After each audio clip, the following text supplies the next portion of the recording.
like to welcome you all to Old Rehoboth. This is the oldest standing Protestant church west of the Allegheny Mountains. And, well, you know, it's a Methodist church. So what I usually do is I greet guests. I usually greet them up here in the parking lot, and we have part of our talk up there and make our way down. But today we're not going to do that. So anyway, this is the oldest standing Protestant church. If you would go up here, and if you got lost on the way, you may have already been there.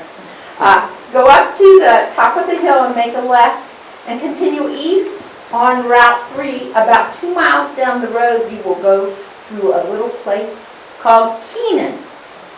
Now, Keenan is important to us here because the Keenans were early settlers of this area. They were Irish Roman Catholic. And by about 1784, there were a bunch of Methodists that had come here. A man by the name of James Christie had moved in, and a lot of the Methodists had come in with him.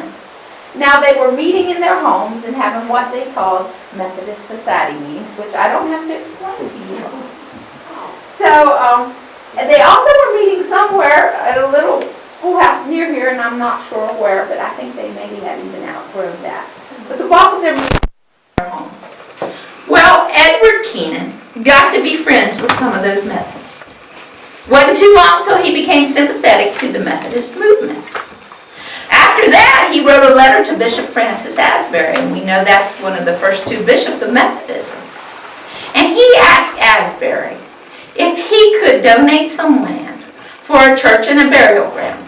So you are on the 5 acres that he donated. If you noticed when you came in, it's kind of down in a little dip. We're in what's called the sinks of the Greenbrier. This area is a limestone karst area. There's sinkholes. There's a cave right over the hill here. Last weekend we had a bunch of Girl Scouts. They come every year, 2 or 3 times a year, spelunking. So we had a lot of spelunkers here last weekend. And so that's kind of the area that you're in. Well, the church is located here for a strategic reason. Because in the days when it was built, there were still skirmishes between the Native Americans and the settlers. And the settlers were afraid, so they built down here. They were kind of sheltered, couldn't be seen from far away, and if anyone popped up over the hills, they could see them before they come. Now, there used to be gun ports up here in the top, and they have been filled in recent years, and I might ask you that question, Dr. Sherwood, when that happened. I'm not sure. But, so that's kind of what this building is about. They say that it was used as a fort, maybe a couple times. The fort, though, was basically just a safe building to go to. Now, we Methodists are not proud of how we treated our Native brothers and sisters. We did not treat them right. And we cannot gloss over it. We need to acknowledge that. And so I always take time to acknowledge that we are not proud of that fact.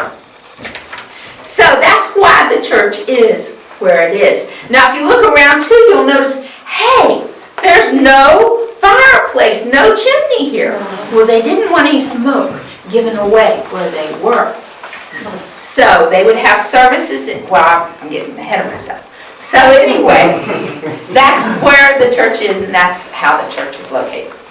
Now, whenever Edward Keenan wrote that letter to Bishop Asbury, he also asked that Asbury would send a full-time preacher down here for these Methodists. They had a couple men that had served as lay pastors, but he wanted a full-time preacher for the Methodists. And so Asbury sent a man by the name of William Phoebus. Now, William Phoebus laid the cornerstone of the First Methodist Church in Brooklyn, New York. He was a doctor, he was an author, he was here, he was a preacher. And it was while he was here that the congregation kind of got together and they built this lovely building. It's about double the size a log cabin would have been in those days. Now, they would meet here and have their church services. People say that Francis Asbury was here for the dedication in the summer of 1786. But people like Dr. Sherwood have done a lot of research and found out there was no way that he was here in 1786. He was not here until 1788 was the first time that he came. Well, by that time, Asbury had sent a new pastor here, a man by the name of John Smith, and Dr. Sherwood will be telling you a great deal about John Smith as well. He actually discovered his journal and published it with the Historical Society of the Greenbrier County. But he rode horseback from Maryland. It took him 3 weeks to get here. Now, when he got here, this was the heart of the Greenbrier Circuit. And he was really the first circuit rider. Now you all, I don't have to explain what a circuit rider is to you all either. How wonderful.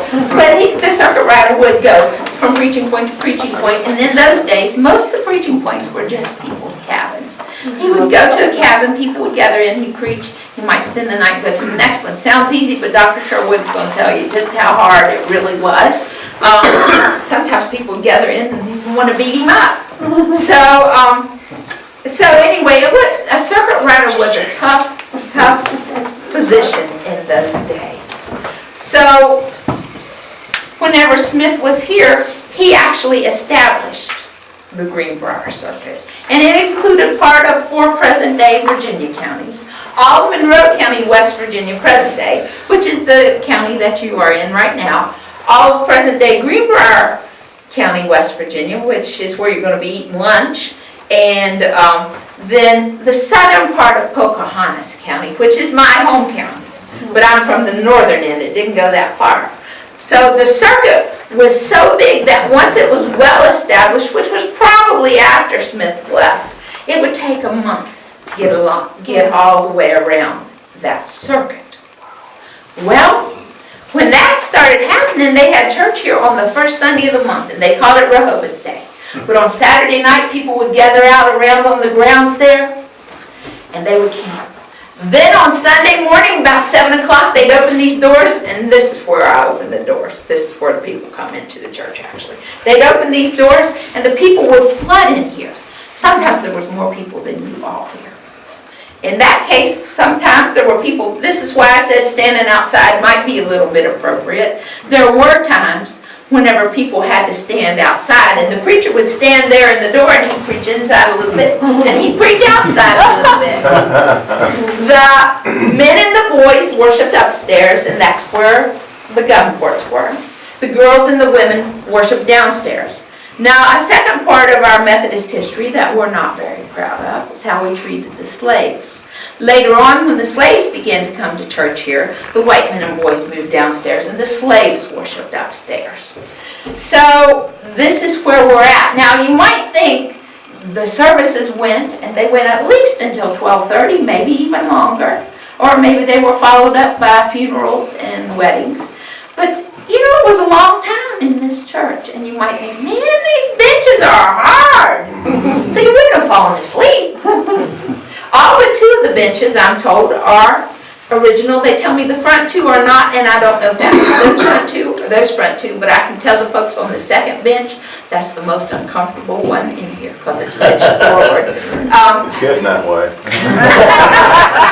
So anyway, the services lasted so long. The benches were hard, they kept you awake. Well, if you still had an inclination to fall asleep, there was one preacher in here, and he brought his fist down onto the bookboard, and they said it just splintered. So those preachers would keep you awake. But if that failed to keep you awake, up in the museum there's a great long stick called a prompter. And you were prompted to stay awake with that stick. Of course, if you were here just once a month, you were excited to see all your friends, excited to see all your relatives. And so, when that happened, well, you wouldn't want to go to sleep anyway. And then the circuit rider had been all the way around that great long circuit. He might come in here and tell you something like, you all need to be aware. Up at Little Levels, there's been an uprising. And over on Anthony's Creek, well, Susie Jones got the prettiest baby you ever did see. And the wise men back there, they're getting ready to build their cabins down here at Dropping Lake. And they need someone to help them build the cabins. So that circuit rider, well, he brought you the word of the Lord, but he also brought you the word of the wilderness. He was your newsman. So you got all the news when you came to church. Now, Francis Asbury, I'm not going to talk too much about Francis Asbury being here because I think Dr. Sherwood knows much more than I do. But Francis Asbury was here. The first time he came was in 1788. And when he came, Well, he ordained John Smith, a deacon, and that was the first Methodist ordination west of the Allegheny Mountains. He was here 4 more times, and 3 of those times were for Methodist conferences. Now, also, a little bit, I'm probably leaving out some stuff, but that's okay because Dr. Sherwood's going to pick up and correct anything I'm lying to you about and tell you fill the holes that I've missed. So, but anyway, a little bit about those Keenans. They were Irish Roman Catholic. But don't you know, while that William Phoebus, that first pastor, was here, he and William went over into Potts Valley, which is down the road and across Peters Mountain. And on the way back from that service, well, guess what? Up on top of Peters Mountain, Edward felt the Spirit of the Lord tell him to convert to Methodism, and he did right then and there. He went home and he told his wife Nancy and his mother-in-law Griselda Donnelly, and they were not happy. As a matter of fact, sometimes they'd have meetings in their homes. And when they had those meetings, Nancy and Griselda would sit in the back and they would spin and they would weep so they wouldn't have to listen to those Methodist heretics. Of course, later in her life, Nancy did become a Methodist. And she's buried right out here. I can see her grave now at the corner. Right beside of her is Edward's grave. He died 16 years later. So that's pretty amazing. Back behind them is Elizabeth Wiseman's grave. Now the Wisemans did move from here down to Dropping Lick, and they actually established the church, the Methodist church down in Dropping Lick. John Wiseman actually built that temple. So anyway, that's sort of a little bit about those Keenans. When Edward donated this land, he said, as long as the grass grows and the water flows, this will be a place of worship. Well, guess what? The grass is growing and the water's flowing, and you all are going to worship in here today. They worshiped regularly in here till about 1870, 1871. In 1871, they built a church up on top of the hill near where the museum is. This congregation moved up there. Of course, there were no lights in here. That window, I don't think so. And like I said, there's no stove, so in the dead of winter, it was cold. They had to go back to their cabins. So I think they were pretty happy with that church up on the hill. It had 4 windows, it had a stove, and I believe that the pews even had backs. Now they worshiped up there for over 50 years, and this building stood vacant. You know what happens to a vacant building? It got in pretty sorry shape. So in 1927, someone must have looked down here and said, oh no, we can't let that building fall down. That's a part of our Methodist heritage. That's a part of our West Virginia history. And so they had a big work day. They maybe had 2 or 3 work days. I'm not sure. Again, I'm hoping that Dr. Sherwood can fill me in on a few of my blank spaces here. But the main thing they did in 1927 was they built and replaced this roof. And oh, how wonderful it is. I've never seen it in such light to see how wonderful it is. This roof is 90 years old this year. So it's in pretty good shape. There's a couple places you can see sun shining through, but not many. Reason being that it was in the late 30s that they built this tin shelter over top the entire church, which has preserved it into the shape that it is today. Now, in 1960, which is a very, very good year because wonderful people were born in 1960, this was named a Methodist Historical Shrine. In 1968, as you all know, the Methodist Episcopal Churches and the Evangelical United Brethren Churches combined to become what we know today as the United Methodist Church. At that point, it changed its name to a United Methodist Historic Landmark, getting ready for this country's bicentennial. In 1974, it was placed on the National Registry of Historic Places. About 1976, the house that I'm living in up there came in 2 parts, I think, and that was put here. And then in about 1978, they began to plan for the museum, and it was actually built in 1980. In 2009, I believe it was, they built the shelter up here. The Ruitons Club from Gap Mills and the Ruitons Club from Sinks Grove got together and they built the shelter. Shirley Weichel, if you ever run into her, if you do anything with Methodist women, you will run into her. And they say she pretty much single-handedly raised the funds to get that shelter put in up there. Now, again, Keenan said as long as the grass grows and the water flows. From June to August, this tends to be reserved and different people love to come here. And if they're not from a Methodist or Wesleyan tradition, they still are here where the church came to the frontier and they get a sense of how Christianity came to the frontier. I am excited to have you all here today. What a wonderful way to kind of begin your ministry, where the Methodist Church actually started here in West Virginia. I welcome you. I hope you enjoy your time, and I hope you have learned a little bit from me, and I'm looking forward to learning a good bit from Dr. Sherwood. Thank you all.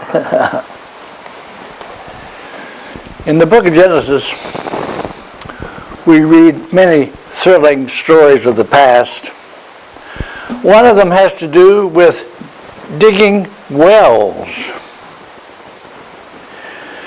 In this area, you couldn't dig wells because this is karst, as Anita said. Asbury at one point had to ride 30 miles before he could find water to drink because the water is all underground in the caves. If you go back there, you'll see the stream going under the church. Well, they dug those wells, but enemies came and they took the well and they had to move on. They dug another well. Enemies came, took that well, had to move on. Dug another well. Enemies did not come. They named the name of that well Rehoboth because that word meant the Lord has made room for us. Anita talked about this being on the edge of civilization. The Lord had made room for them, and they were glad. Much of the early history has been recounted. I will attempt not to touch on that too much.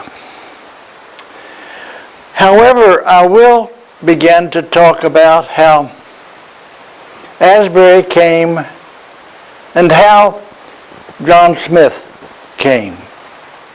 John Smith's a very common name, but he did an uncommon work here on the Greenbrier Circuit. Because indeed, there was no circuit here when he came. There was this church, and that was it. He went all up and down the counties in West Virginia and Virginia. He met with all kinds of difficulties as he tried to establish his circuit. Let me read you something.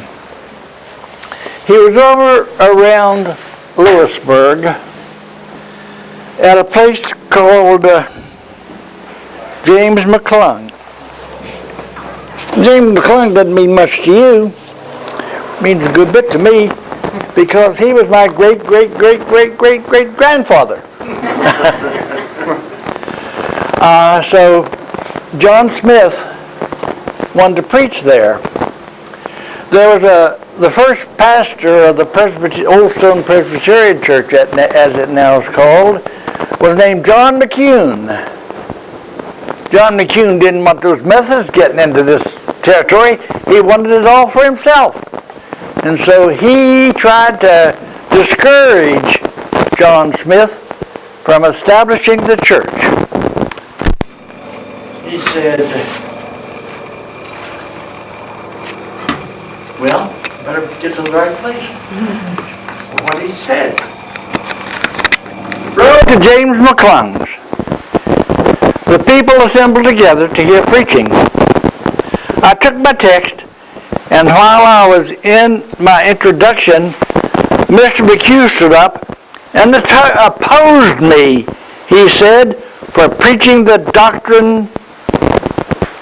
The words I mentioned were of the preceding part of the chapter with the 4th of John in the first epistle. I read over again to people and asked them if they saw any false doctrine in it. He cried out, it was puggery.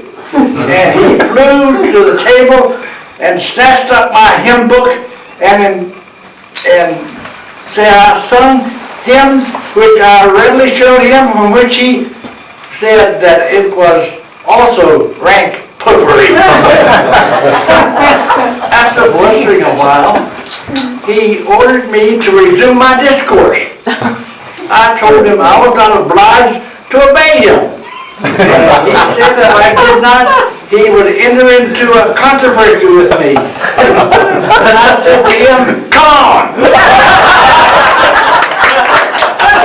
At which he threw the stick on the table and took his Bible out of his pocket and said that the other day I denied the final perseverance of the saints, or for that effect. I said, I was still of that opinion. He said, then explain to me the 8th chapter of Romans. First said to tell me whether the scripture are conditional or unconditional. At which he flew away in a rage and took up his stick and made a motion to strike me. Again, I began to read where the apostle said, I am persuaded. And for proof to strengthen me, I read our Lord's words in the former part of the 15th chapter of John's Gospel, at which he fell to abusing me and blackguarding me and said, if his office did not prohibit it, he would strike me. I told him I believe that wasn't the only reason he wouldn't strike me.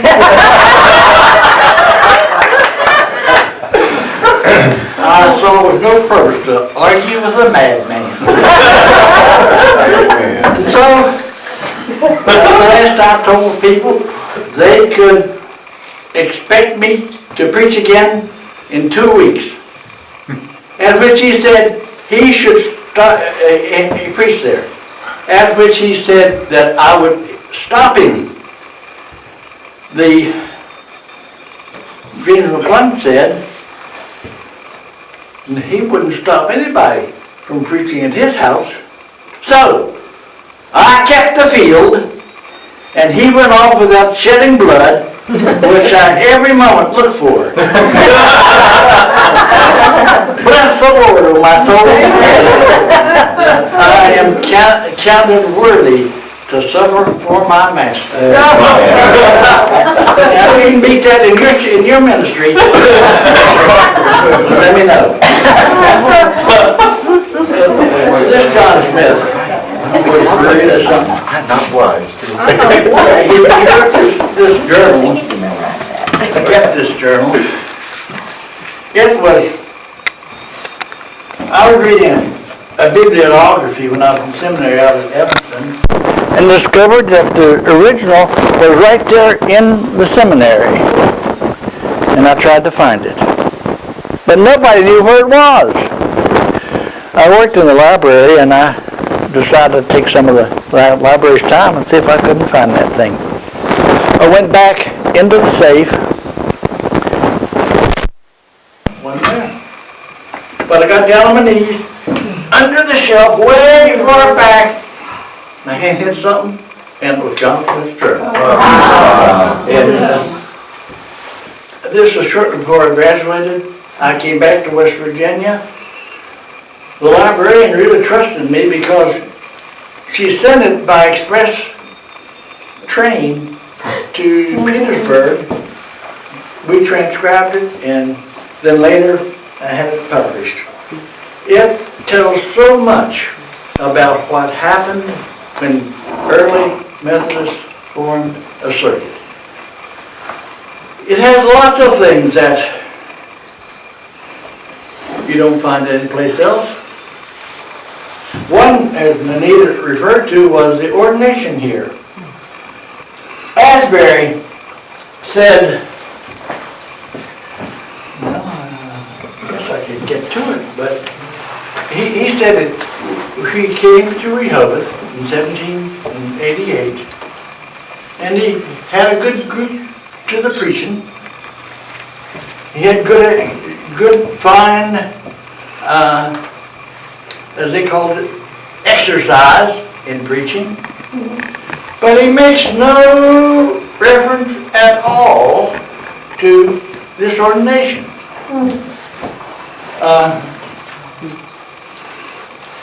John Smith says, gotta find him again.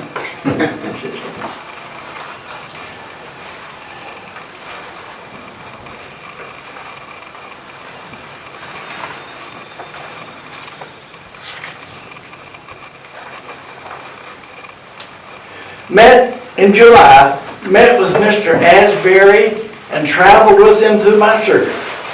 The 5th and 6th days of July, 1788, we held a quarterly meeting in the Sinks of Greenbrier, where I was ordained deacon. Oh, that God may make me faithful to my trust. And that is nowhere else recorded. Also something that's in here that is nowhere else recorded is the fact that before he came to Greenbrier, John Smith was on the Redstone Circuit, which is mostly in Pennsylvania, but extends down to Fairmont. He traveled with Asbury as well.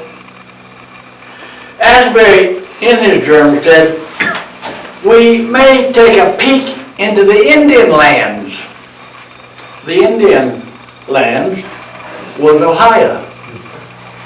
Asbury forgot to mention that he crossed the Ohio. He was basically the first Methodist preacher to cross into the Indian country.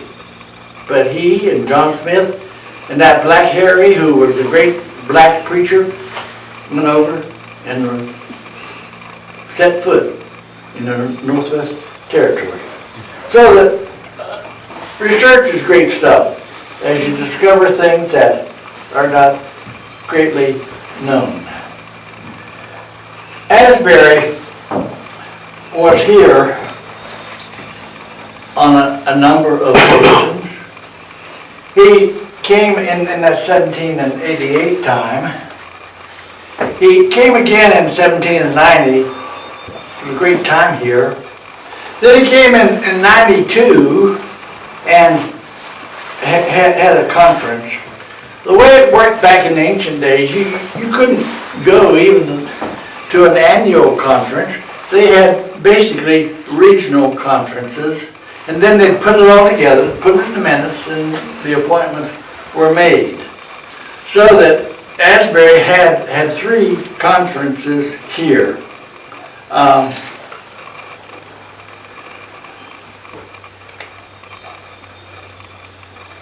He said in 1790 when he was here, the morning was rainy.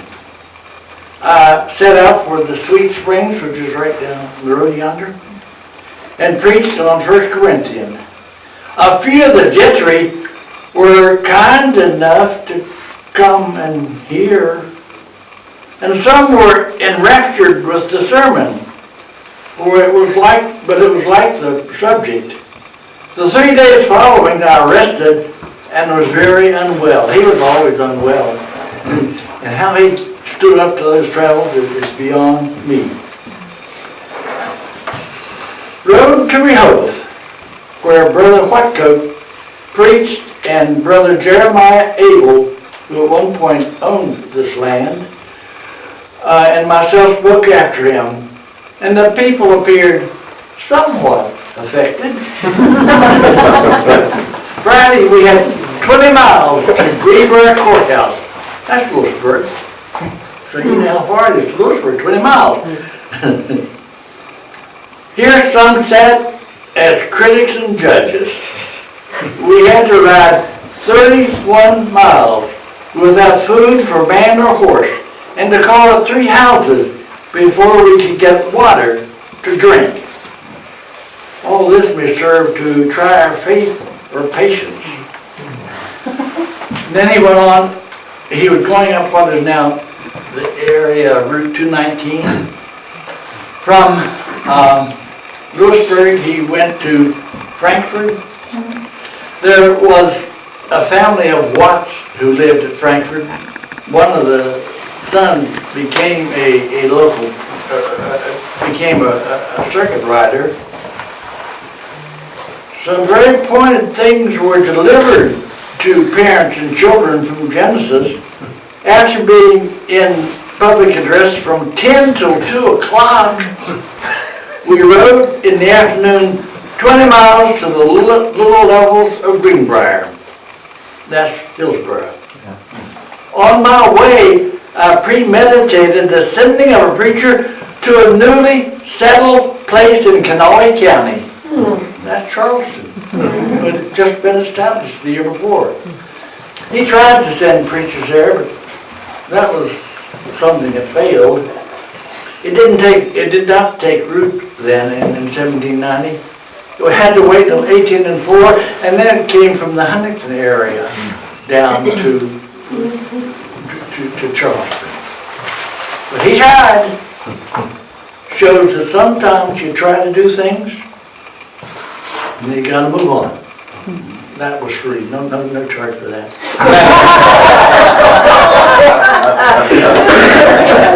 We had a warm season at McNeil's, at which many were highly offended. But I trust their false peace is broken. There are many bears in this part of the country. Not long since a child in that neighborhood was killed by a bear. It was a tough time in those days. Wrote to Thomas Drennan, whose wife was killed and his son taken prisoner by the Indians.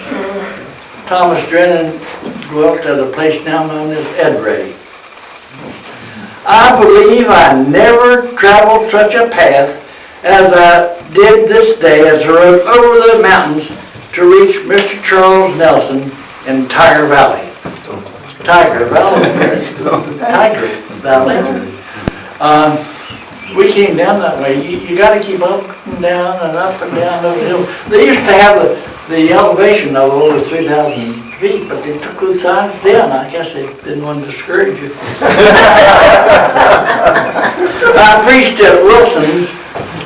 Here, many Canadian people do not hear a sermon more than once in every 2 years. Wow. This one of them told me, and his wife had not been to preaching since I was here on my last visit, which was 2 years ago. I endeavored to apply, he knew how to choose his sermon titles. My people are destroyed for lack of knowledge. My horse lost a shoe on a bad road, and next day on the mountain he dropped 2 more shoes. So I rode my old baggage horse along a most dreary, grown-up path to Brother James Coburn. Attended quarterly meeting at Morgantown. Now I'm going to give you an outline for a sermon. I spoke on superstition, idolatry, unconditional election, and reprobation, antinomianism, universalism, and deism.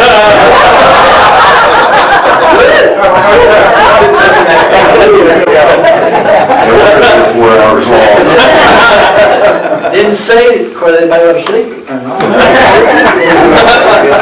Violence in the middle. Yeah, well, that's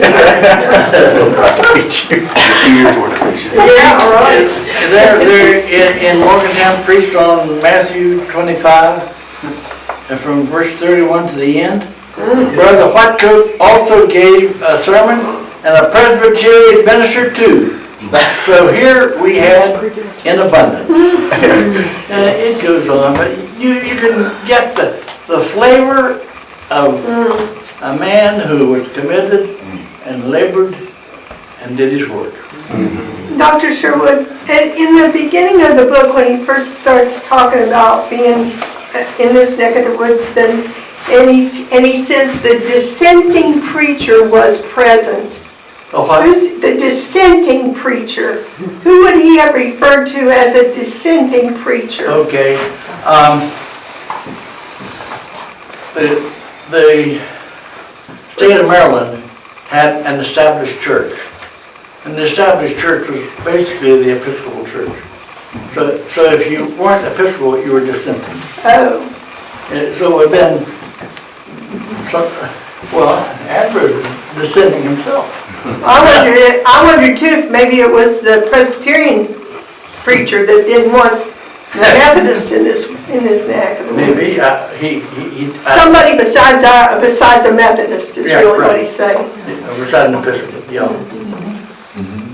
Other question, I meant to pause earlier. Anything you want to contend with? Any John McHughes here?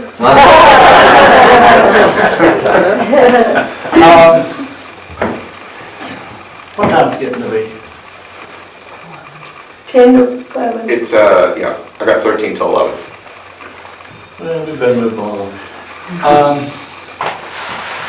Asbury's journal went through these editions.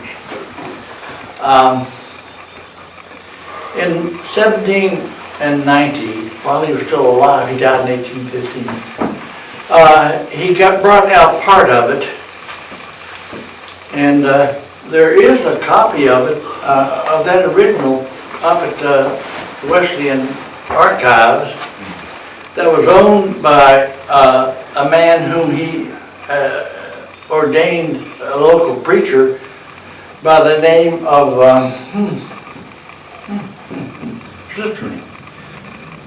John Jeremiah Jacob. That's three names. Old John Jeremiah Jacobs lived in Hampshire County. John Jeremiah Jacobs was the father of a governor of West Virginia. And Asbury preached in his house. Apparently sold him this book, and we got it up in our library. So that was the first edition. Then in 1821, it came out in 3 volumes.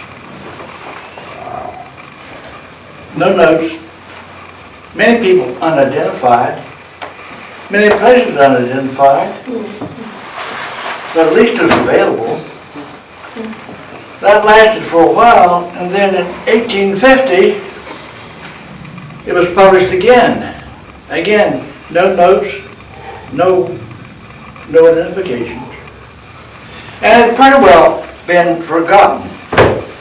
In the 1950s, after all this turmoil, the federal government went through early records of manuscripts and way out of print books and said, somebody ought to bring these books out. And among them was Francis Asbury's journal. I had become interested in him by then, had acquired these 3 volumes, 2 at one time and then happened to fill in with the other. They're hard to get. So I had been doing a good bit of research, particularly on West Virginia, Pennsylvania, Maryland, Ohio. I became a regional research editor for this edition, which is somewhat available today, but it's still hard to find. It was published, printed in England, and because of the difference in the tariff, was sent over as sheets, just big sheets of paper, and it was bound over here. So that this is not only his journal, but also all the letters that the editors could find, his journal and letters. And this identifies many of the people where he stayed and whom he mentioned. when I brought this out, the actual journal part is pretty much a reproduction of my notes from working on that. Asbury did not, he was somewhat educated, but he was a preacher. He was not like John Wesley, who got out all kinds of publications. But he did get out this. I keep my eyes on this. It can't disappear. This is one of 2 known copies. I'll read you the title. The Causes, Evils, and Cures of Heart and Church Division. Yeah. He read these 2 old books, and he had extracted from them, one by Richard Baxter, the other by Jeremiah Burroughs, and he extracted and made his own book in 1792. When we were working on that, no one had ever seen this. And I later learned there is one copy down in Dallas, Texas, at the seminary there. Another copy had come up for auction on the internet, but it disappeared, and I don't know what happened to it, but then there's this one. I was over in the Valley, Virginia, at a bookseller, sellers, and happened to see this, and tried to keep my cool. And about the time I was leaving, there were a bunch of old Christian Advocates, which was the early Methodist newspaper, and I got dozens and dozens of them in the box. And I kind of kept the box and said, well, what do you want for all this stuff? Well, I had to pay $32, but Oh my God. got this and a bunch of other stuff. But this, they were cleaning out down in Nashville publishing book concern, and they came across a copy of the 1849 edition of this, and they thought, oh, that's wonderful. And they brought out another copy. However, if I may say so, they didn't do a very good job. They did not reprint it, they simply kind of summarized some of it, and I was disappointed when it came. But the point made with that, and the point I want basically to make now is, we think the church got problems today. The church had problems then. This was written to deal with those problems, causes, evils, and cures of heart and church division. And when the other 1849 edition came out, it was after the separation of Methodist and the Methodist Episcopal Church South, and this McClintock, who was a Methodist preacher, brought the thing out to try to calm things down a bit. One on the title page, it kind of summarizes where they are then and where we are now. Seek peace and pursue it. We face some problems today like Asbury faced. The Achillesism and many other things were just stirring the pot back in those days, but this really helped to calm the waters. We still survive. We will survive. Thanks be to God. Amen.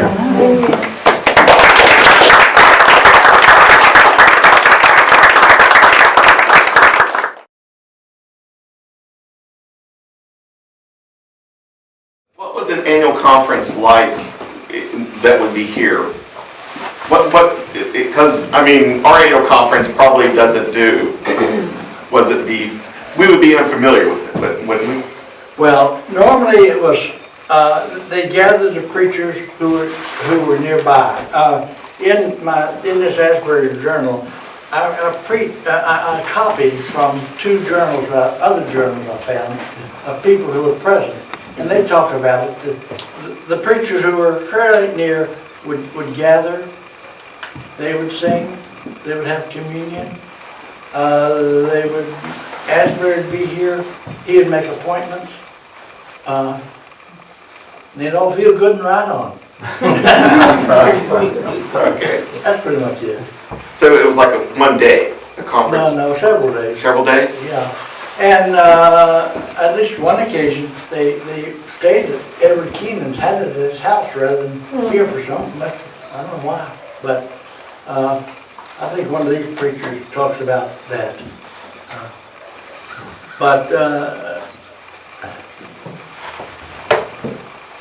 Well, that's pretty much it. Another question. Anybody else have a question? Did Bishop Asbury make appointments all by himself? They call him a dictator. Those are days. Did you get reconsideration if you didn't want it? What? Did you get reconsideration if you didn't want your appointment? Nope. Nope. Those were the days. Oddly enough, preachers, in the earliest days, the appointments were for 6 months. And then you exchanged. I guess you ran out of sermons. You got about $65 for the year. Plus of course. Okay. No, you didn't contend with Bishop Asbury. He was kind and gentle and all that, but what he said was gospel. What did he say about Wesley? Did he ever talk about Wesley in his journals much? Well,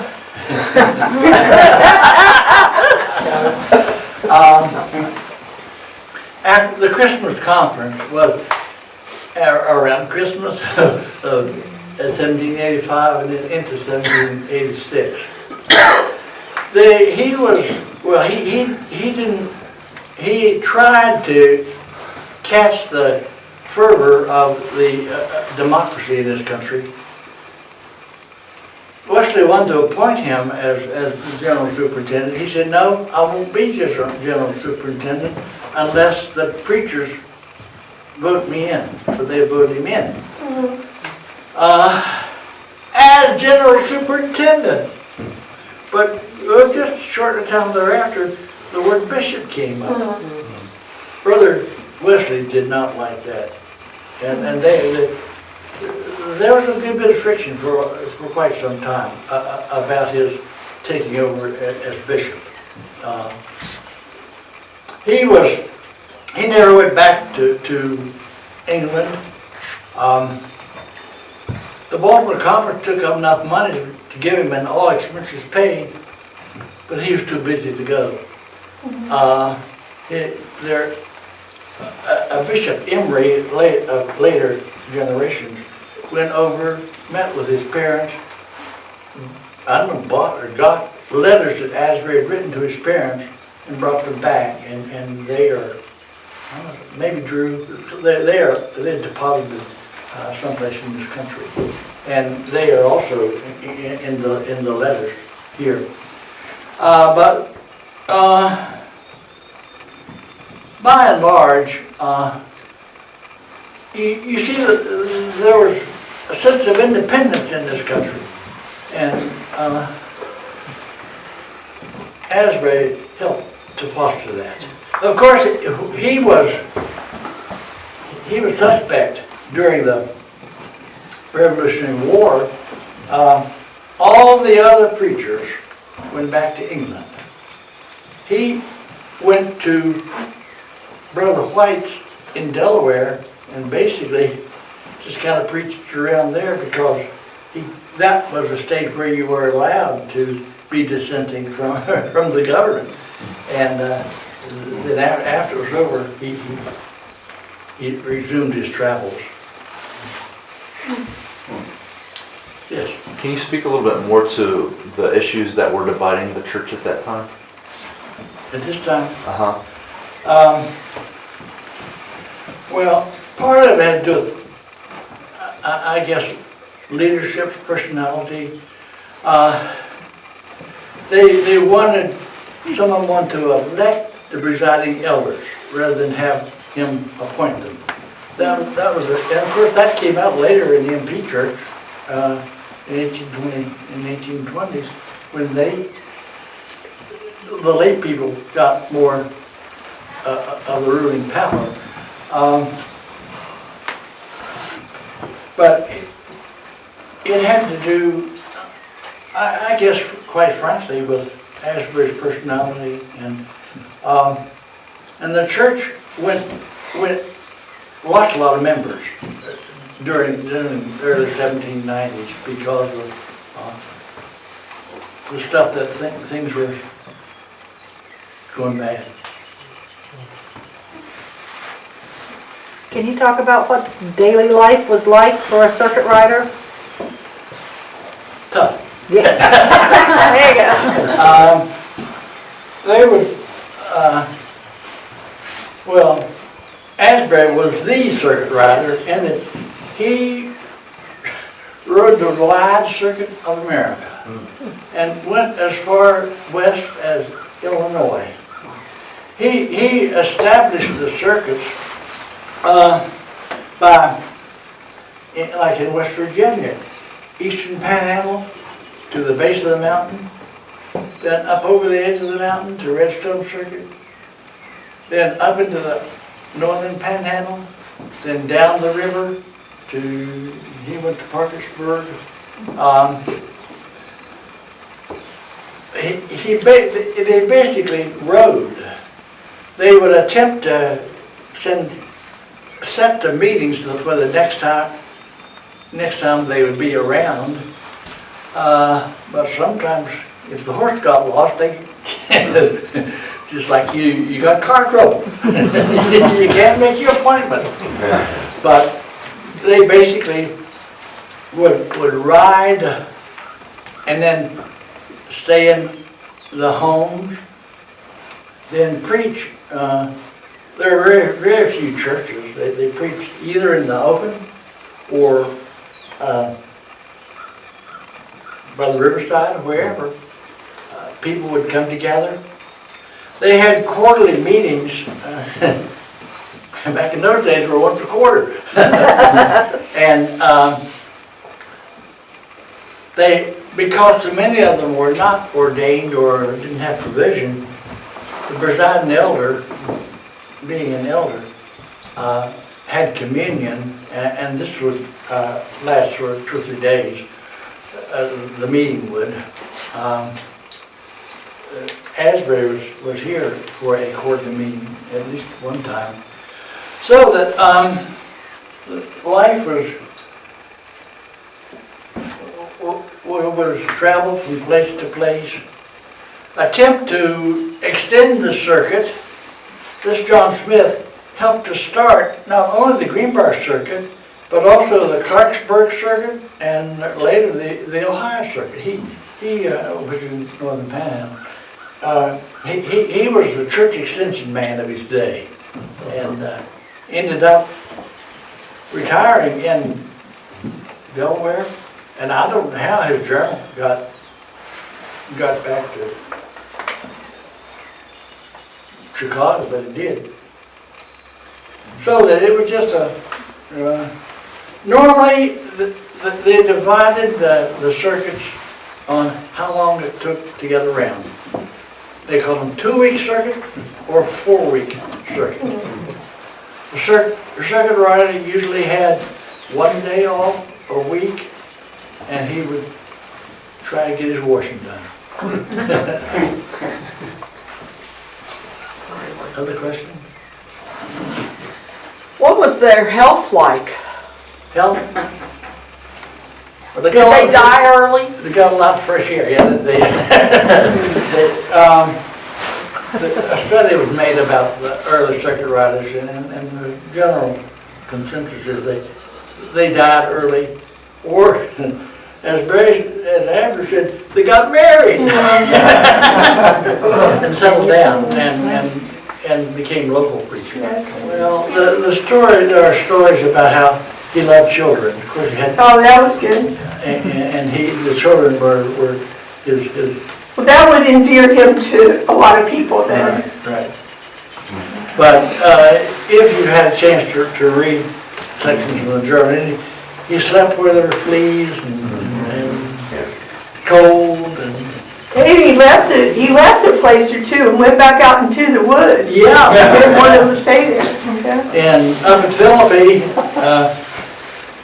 the guy hissed the dogs on him. He was able to turn that around and made the old man give up his bed for the linen. His descendants in my church. He talked a lot about people dissension against him, would raise up against him. What were some of the subject matter that they would quarrel about? I mean, was it theological in nature, or was it just I don't like your way? I don't know. Okay. I would say some of it had to be theological, that long list that his topics, because if he's preaching about antinomianism and a couple other those topics, they were theologically back and forth in communities, for sure. Well, his last day, last trip to West Virginia was in a northern panhandle, a place called John Beck's.